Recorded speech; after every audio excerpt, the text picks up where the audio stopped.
Welcome to the Cabral Concept, where board-certified naturopath and integrative health practitioner Dr. Stephen Cabral shares how he was diagnosed at the age of 17 with a life-altering illness and given no hope for recovery. It was only after studying and traveling all over the world did he discover how to combine ancient Ayurvedic healing practices with state-of-the-art naturopathic and functional medicine to fully rebalance the body and re-energize it with life. It's time to discover how to get well, lose weight, and finally feel alive again. And now, here's your host, Dr. Stephen Cabral. Hi, everyone, and welcome back to the Cabral Concept. Great to have you here today, and can't wait to dive into today's controversial topic called salicylates. It's one of those plant-based chemicals, or people calling them now plant toxins, that's in the news because we have so many people beginning to remove the fruit and vegetables and other carbohydrates from their diet. And one of the reasons is they are trying to remove a lot of this joint pain and brain fog and inflammation, etc. And we'll get into some of that. But what I want to do today is build off of the previous podcast we've talked about with lectins and we've talked about oxalates. So what I would love you to do, if you don't know about lectins and you don't know about oxalates, is simply go to stephencabral.com/podcasts. And in the search bar there, just type in lectins or type in lectin or type in oxalate, and you'll actually get the lectin food list. You'll get an oxalate food list, and you'll be able to correlate those with any symptoms that you may feel. I'm going to do the same exact thing today and give you a nice simple explanation about what salicylates are. If you've never seen it before, I'm guaranteeing you heard of this word or seen it before, and so let me spell it for you. It's Salicylates. Salicylate. Now, the reason why I'm saying that you've probably seen it before is that you've seen it as one of the active ingredients or extracts that goes into aspirin. So aspirin has salicylates in it at a much higher dose or concentrated dose. So people aren't typically going to get the same symptoms they would from eating a food, and I'll give you those foods, of course, that are high in salicylates as they would from taking an aspirin. But some people have an aspirin allergy, and I'm saying that in air quotes, because they may be sensitive to salicylates. Now, what would they get if they took aspirin? And, a lot of people are being prescribed a baby aspirin because it's a blood thinner and it helps prevent heart attacks, etc. Well, we know that in the natural health food world, we can do things that are natural blood thinners, and we know that with omega-3 fish oils, and we know with other nutritional products as well. Of course, we don't need to use aspirin. And I'm not saying that you should get off aspirin if you're being prescribed it by your doctor right now, but I'm just saying there are alternatives, and there have been for many millennia. So now, today, we'll give you the negatives of what can happen when someone has a sensitivity to salicylates. Now, how do you know? One, I'm going to give you the food list. And if you know that you're sensitive to these foods, that's how you could know that you're sensitive right now to this particular type of plant compound, which I'll explain in a moment. The second part is you can actually test it. So on an organic acids test, there is a section on the fourth page. And on the fourth page, it actually goes over aspartame, salicylates, and it goes over bacteria, gut-based bacteria. And we can actually see if it's elevated. And if it's elevated, we can say, are you consuming the artificial sweetener aspartame? The answer is obviously it's very binary. It's yes or no. Then we can ask them, or we don't have to ask them. We say, is there a lot of gut bacteria? And we can refer back to page 1 or cross-reference that on a stool test. And if that's no, then the reason for the high could also be salicylates, the inability to break that down with a specific enzyme or more sensitivity to it. Now, I will be honest with you, we don't see this too often, but it comes up a lot because so many people believe they have an issue with these types of foods and plant-based compounds. So always remember, there's more than one reason why there might be a sensitivity. Okay, so what are some of the sensitivities that you may feel if you eat this type of food? And again, a salicylate, let me give you it very straightforward. It's a lot like a lectin, meaning like it can cause the same type of issues. Just like a lectin, it's typically in less ripe foods, okay? So let's say that you get an apple that's supposed to be red, but it hasn't even ripened yet or turned red. Or let's say you're eating green bananas, or let's say you're eating unripe fruit or a lot of raw-based vegetables, like cruciferous ones that are better cooked. Well, then you might have more of an issue with the salicylates or lectins. I'm going to give you the full list today for the salicylates and the different types of foods. So check that out. It will be coming soon. We might just list it on the podcast page, or I might develop another chart, probably another chart for in the future for our integrative health practitioners, which, by the way, if you're not doing the integrative health practitioner course, which really teaches you in depth all of this health information. This is what people asked me for 2 years. It took a little over 2 years to create, and now it's finally out. Head on over to integrativehealthpractitioner.org, or we also offer a certification over there, but I'll let you decide if it's the right fit for you. We do give all the information away, just obviously, as you know, every day on the Cabral Concept. There's a daily show. Today is episode 1152. So if you want the full list of all the salicylates, we never hold back. You can head on over to stephencabral.com/1152.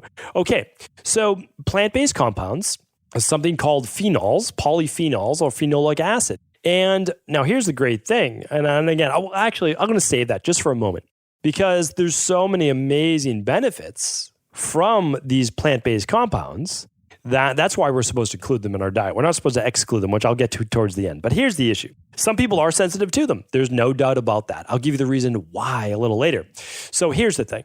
They can cause nausea. They can cause brain fog.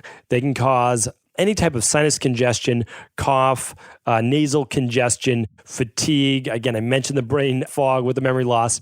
A little bit of hives or itching, any type of swelling would be a major reaction, but it can happen. It can absolutely happen, especially with a larger dosage, especially if you're taking aspirin. Any type of irritable bowel-based issues, because it can cause problems in the gut, inflammation in the gut as well. So those are the main issues surrounding you having a sensitivity to salicylates. Now, let's go over what foods they're in, okay? So let's go over that right now. So they are in, I'm just going to name their fruits for you. These are the higher compounds: raspberries and strawberries and cherries. Those are a lot of the berries that people are eating, right? Because they're low glycemic. And I'm not saying not to eat them. I'm not saying that at all. I'm not actually as big an advocate of strawberries now. The reason is not that I don't think they're great. I do. But the problem is they're so heavily sprayed. It's not even worth eating. It's honestly not. Now, if you can get them organic and you know that it's a clean product, then great. But oftentimes they're sprayed with a ton of organic pesticides as well.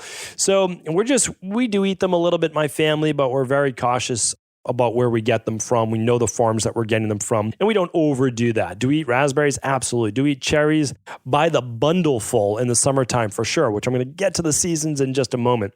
Okay, what else is on the list? Well, blueberries is not, so you're okay to eat those, because you know they go in my smoothie every morning. So we have the peaches, we've got melon, we've got kiwis, we've got raisins, and what else is on the list? Green apples, Granny Smith apples, a lot of people call them, right?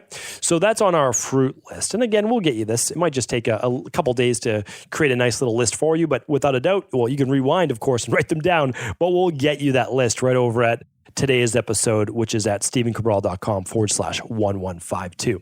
Now, the vegetables, there's not that many, not that many high. I'll add a few more to the list that are a little lower, but the higher ones are tomato, corn, and asparagus, okay? So some people might have sensitivities to asparagus. Well, there's multiple reasons with that, but it could be the salicylates in it.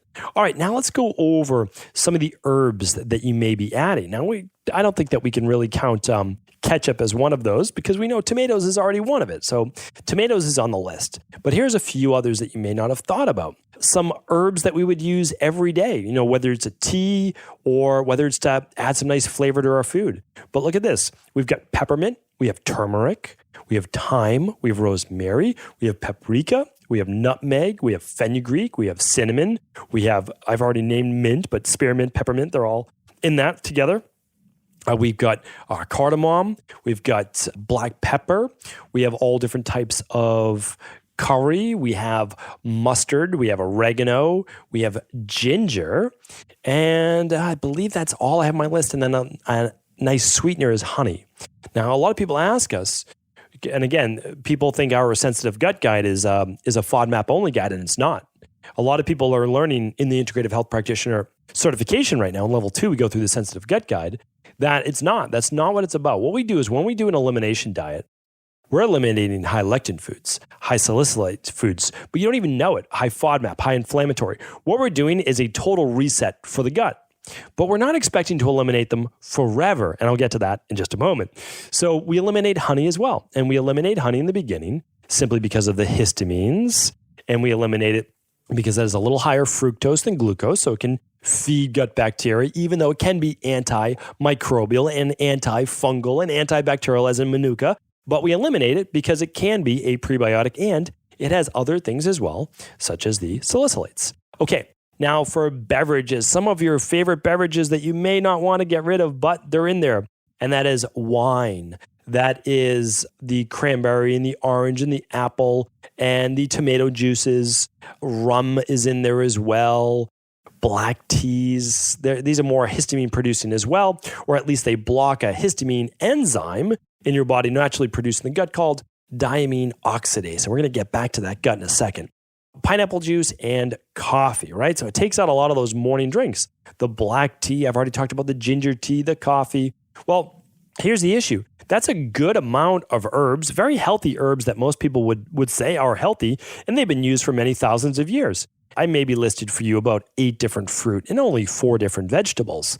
So what we're looking at is a lot of the same ones in terms of herbs and beverages that are also high in histamines, or at least they're histamine liberators or blockers of the enzyme that degrades histamines called diamine oxidase. So what does all this mean? Well, it means that a lot of these powerful plant-based herbs could cause reactions in people. So it's very interesting to look at this because now when we study these same things as well, we know they're antifungal, so they can help kill candida. We know they're antibacterial, so they can kill bacteria. We know a lot of them they can kill H. pylori, and many of those were multiples that can kill parasites as well. So we know they're good for killing things in the gut. We certainly need them, but why would they cause some of the histamine issues, or at least why would they cause some of the hives and brain fog and those types of issues in the gut? Well, some people no doubt about it. There's no doubt about it because I'm one of those people. So I want to admit it. I'm one of those people that has a more sensitive gut. Now, not more sensitive in the way that I get bloating or more gas or IBS-based symptoms. I don't. Back in the day, I had all sorts of gut issues, but those are all corrected. So there's also something within our genes and within our family and within our DNA that makes us a little bit more prone to Th2 dominance or Th1 dominance. And I talk about this in the rain barrel effect. Now, the people with more Th2 dominance typically get more of the allergies and the itchy eyes and the sinus congestion, and they're more chronically inflamed. And then there are those people without those types of issues, and they're more Th1 dominant. Now, they might get psoriasis, but they're really good immune systems at killing viruses, like killing things that are more acute-based. And the Th2 dominant people, well, they stay inflamed longer. They're more sensitive to their environment. Okay, but here's the issue, and that's why they might be more sensitive to high histamine foods, high lectin foods, high oxalates, all of these things, okay? So we want to look at that. But remember, there's typically a reason why, okay? And this comes from an imbalanced gut, and it comes from an imbalanced immune system. Obviously, I shouldn't say obviously, honestly, they're one and the same. And here's why. I did a podcast on something called neuroendoimmunology. I wrote about this again in the Rain Barrel Effect as well. What I would love you to do is look more into that. Neuro is the nervous system, endo is our hormones, and our immune system is our immune system, neuroendoimmunology. It sounds like a very fancy medical term, and it is. But what it means is that our nervous system, think stress, affects our hormones, think the thyroid, adrenals, and HPA axis, as well as fertility, the hypothalamus, pituitary, ovarian, or ovary, I should say, based axis, which not a lot of people talk about. I did speak about that on a podcast about the female hormones, so you can go back and check that out as well at stephencabral.com/podcast. And what I talk about is that stress, the nervous system. Now, stress can come from GI issues, being the gut, work, life, emotional based, or it can come from viruses as well as heavy metal toxin overload, right? So we have ways that cause stress in our body. Peripheral nervous system based, central nervous based, but nonetheless, it's stress. Okay, that stress then begins to cause a stressor in the body. The hormones, such as in this case, norepinephrine, which is a very potent adrenaline, a very potent anti-inflammatory, as well as cortisol, can be elevated. Now it's elevated in response to what? Well, a gut-based issue, leaky gut, intestinal permeability, candida, H. pylori, parasites, SIBO, et cetera, right? Food sensitivities, et cetera. Okay, so then it causes inflammation in the gut as well. Well, that inflammation and stress in the gut can also cause leaky gut or increased intestinal permeability. Now, conventional medicine would love to just give you a fecal transplant, but they always go from A to Z. Like, what happened to all the steps in between? Do we really need to be doing fecal transplants? I think there's a couple things we could do before that. So here's the thing. We can clean up the gut. So if someone comes into my practice and they say, oh, I can't handle this food and this food and this food, and all I can eat is red meat. And I say, well, there's probably a time in your life when you could eat these foods, but over time, because of antibiotic use, because of stress, because of toxins, because of using ibuprofen, because of birth control, because of, if I didn't mention alcohol already, and fried food and all of those things, that you potentially broke down your gut over time. And it simply did this. Well, it made what's called the intestinal gaps inside of the wall of the intestines. I won't get too deep in the science right now.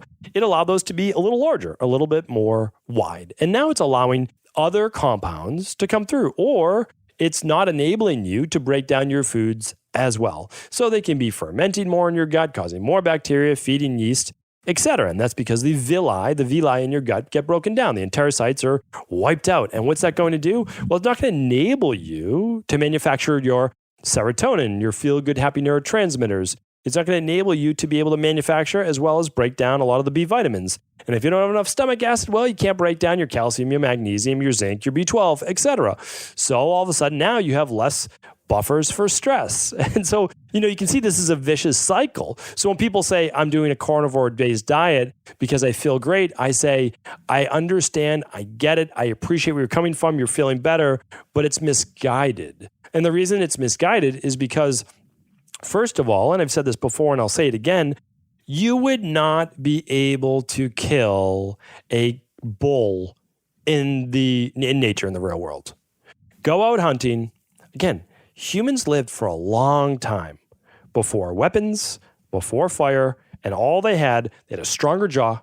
Okay, so I'm not going to deny that. They had a stronger jaw. Okay, we'll give them that. Okay, your nails were a little stronger. No doubt about that either.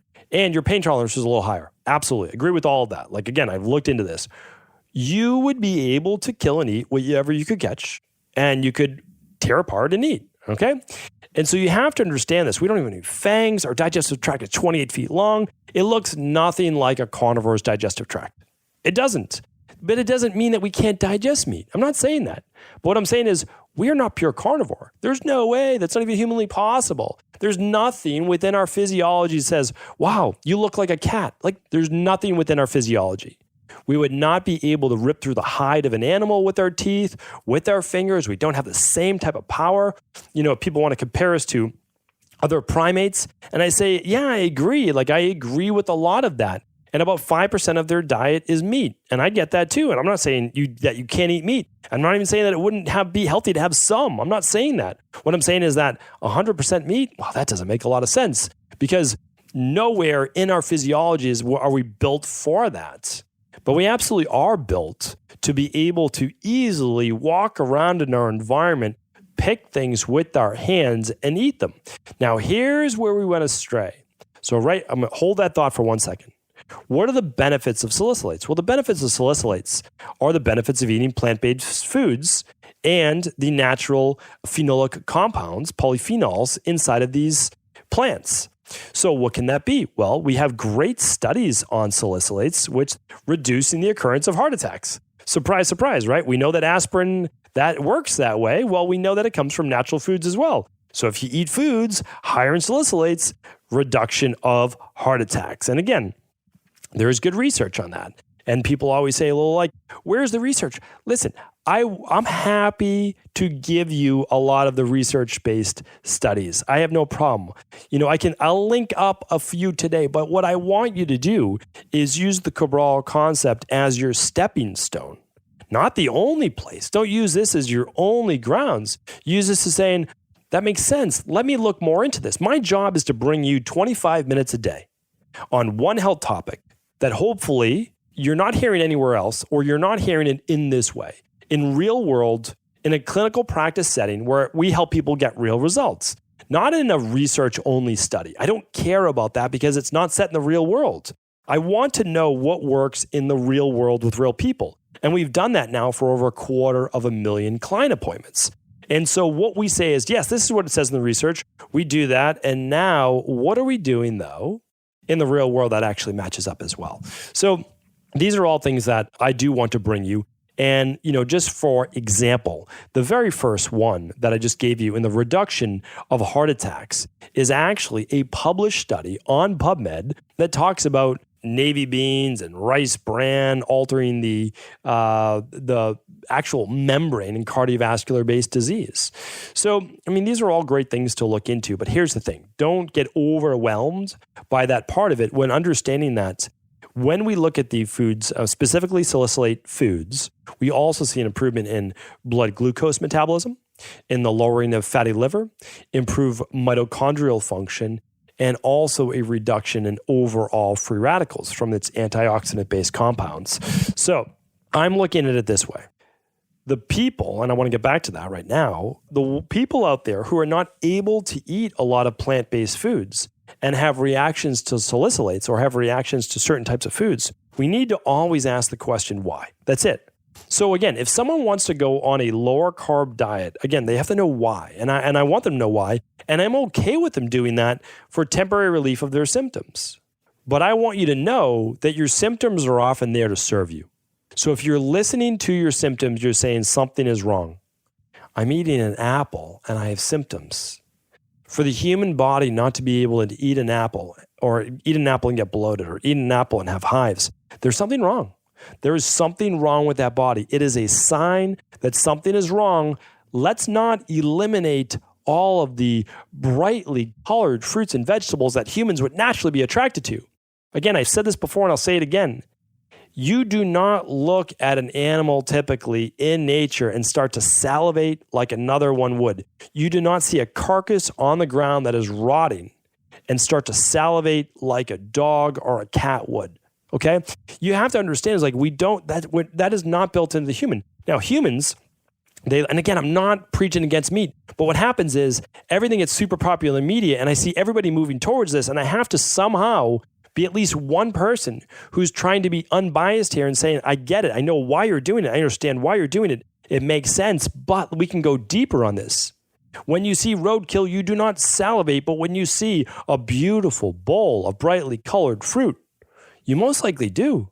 You most likely want to eat those berries and the kiwi and the starfish and all these great fruit. To me, you'd be brainwashed out of that if you didn't want to.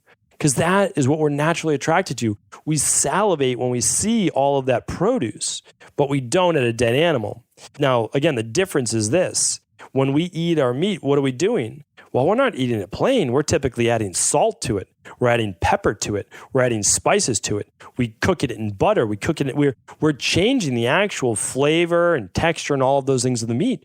We're not eating it raw. We're not eating it as we just killed it. That's not what humans do. We're not natural carnivores. Now, again, am I saying that you can't benefit from a little bit of meat? I'm not saying that. What I'm saying is let's not go overboard and let's also understand why we have the gut issues in the first place. And you can test for these things. You can test it with your local functional medicine doctor that specializes in gut health. You can test it with our level 2 integrative health practitioners. You can test it at equilibriumnutrition.com where our team will send you a lab right to your home called the organic acids test, called the stool test, called the food sensitivity test. And you will look at what is going on with your gut because a normal gut is able to break down a wide variety of food. And yes, some people will always be more sensitive to certain things. For example, just ran my food sensitivity test. Still sensitive from an IgG perspective to almonds. Not sensitive to every food in the world, but I still am to almonds. That does not mean that there's anything wrong with my gut. Doesn't mean that there's, the whole world is collapsing. It just means, hey, for right now at least, and maybe for the foreseeable future, almonds is just a sensitivity of mine. No big deal. I stay away from that. But I don't need to stay away from 50 different foods. Now, back before, everything was high. When I was 18, 19 years old, when I did my first food sensitivity test, everything was high. And they said, oh, this is strange. Now let's test for Candida. And then I had Candida overgrowth. They said, okay, let's test for other things. H. pylori. Let's test for bacterial overgrowth. I had E. coli overgrowth in my gut. I had Candida overgrowth and I had H. pylori. Again, I've said it before, but the only thing I didn't have was parasites, which luckily I didn't have that. So, when you look at it, there's always a reason why. I had hives. I was a mess. I had mastocytosis. I had all these mast cell issues. I had massive histamine issues, massive allergy issues, but again, it went back to the gut. And for me, it also went back to detoxification. So all I'm trying to do is pass some of this on to you. So if you're suffering from the same thing, hopefully one day you can get your answers as well. I will link everything up today at stephencabral.com/1152, the labs, some data, the salicylates list, and hopefully this was helpful. I will do a follow-up, and I'm actually, what I'm going to do on Friday, because one of the reasons why people are having a lot of these issues with plant-based foods the first time is they're not eating them when they've been ripened.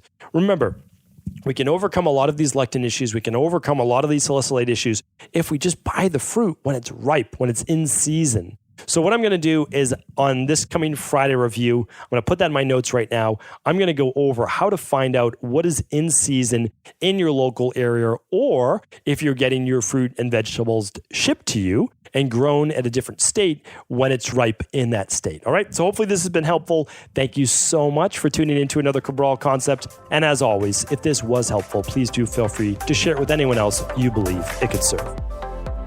I want to sincerely thank you for your support of this podcast. I couldn't do it without you, and I mean that. I truly do. I also want to make sure you knew that we now have multiple ways for you to find your answers to the most difficult health, wellness, weight loss, and anti-aging questions.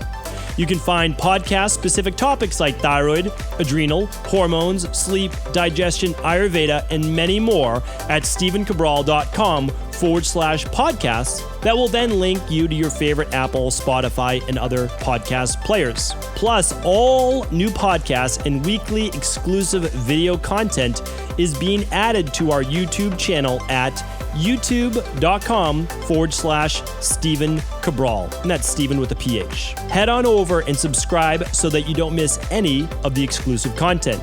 Lastly, if you've ever found any of my podcasts or books to be helpful, I would really appreciate it if you could leave a review on iTunes or your favorite media player for the podcast. Rating and subscribing to the YouTube and podcast allow me to reach more and more people and help spread my mission of healing throughout the world. Thank you again for being a part of this movement.